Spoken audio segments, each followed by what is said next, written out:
knew how good juggling was for you, everyone would Mm-hmm. do it. Like if you knew how beneficial it was for your brain.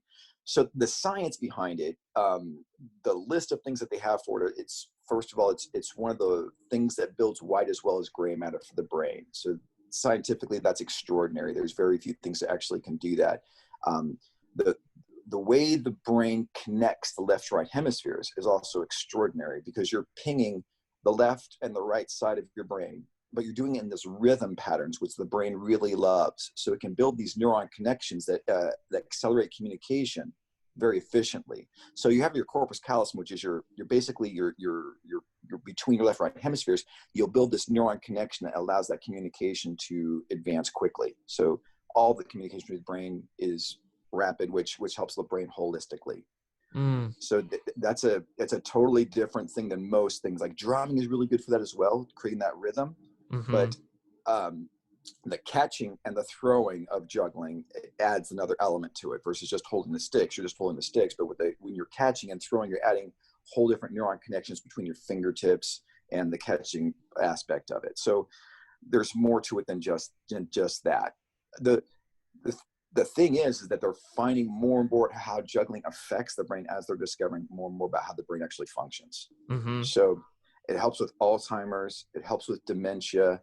I had a friend who had Parkinson's disease. And so I started showing him the basics of first squeezing. He squeezed one of the balls that I teach people how to make.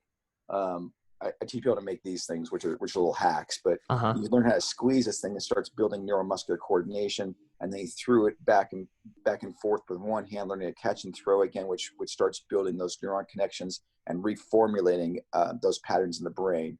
And then start throwing it back and forth, which creates the cross brain activity. Then he started doing two of them, throwing them back and forth. And then he asked for the third one. Before I was living on Kauai at the time. That's where I met him. He Uh-huh. asked for a third to learn how to juggle. But it took him months to do it because he was at a very severe state of trying to rebuild his brain neuron connections.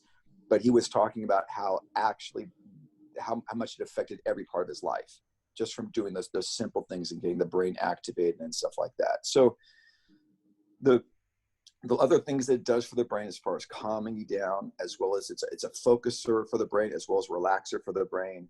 So it puts you in a state of, I call it the play flow state, but like it's the flow state, if you will. Mm-hmm. The one thing they're talking about is about putting your brain into a very, it's a stressful situation, but not a shutdown stressful. It's where your brain is challenged, but not overly challenged that it shuts down. It puts your brain, if you're in that state for like 10 minutes, your brain goes into what they call the flow state. And so like engineers, they go into that state a lot. Programmers, they go into that where the time kind of slows down. They find new ways of finding solutions to things. The sports players get into a lot. Whether, Mm-hmm. every shot, like, that basketball has the rim around it where they can shoot it and they're just like, woo, in this state. Juggling does that very efficiently, very quick because of the challenge it is for your brain. Your brain goes right into that mode very rapidly. Mm-hmm. So, but I call it the play flow state versus just the flow state because I try to activate during my times of play to get me into that state.